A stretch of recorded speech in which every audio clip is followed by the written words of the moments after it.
ഏറെ കാലത്തിന് ശേഷമായിരിക്കും മലയാളികൾ ഒരു സിനിമയ്ക്ക് ഇത്രയധികം ഇടിച്ചു കയറുന്നത്. മോഹൻലാൽ പൃഥ്വിരാജ് കൂട്ടുകെട്ടിൽ പുറത്തിറങ്ങുന്ന എമ്പുരാനാണ് ടിക്കറ്റിനുള്ള ഇടിച്ചുകയറ്റം കൊണ്ട് ശ്രദ്ധ നേടുന്നത്. ഓൺലൈൻ ടിക്കറ്റ് ബുക്കിംഗ് ആരംഭിച്ച് മണിക്കൂറുകൾക്കുള്ളിൽ തന്നെ റെക്കോർഡ് വിൽപ്പനയാണ് നടന്നത്.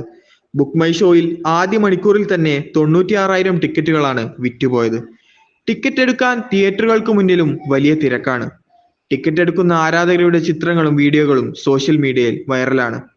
ടിക്കറ്റ് എടുക്കാനായി കൗണ്ടറിന് മുന്നിലേക്ക് ഓടുന്നതിന്റെയും തിരക്കിനിടെ ചിലർ വീഴുന്നതുമെല്ലാം വീഡിയോകളിൽ കാണാം.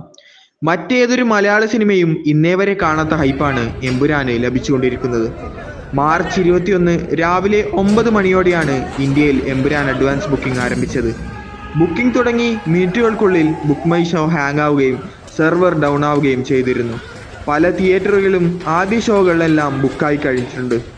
മാർച്ച് 27-ന് 6 മണിക്കാണ് എമ്പുരാന്റെ ആദ്യ ഷോ ആരംഭിക്കുക.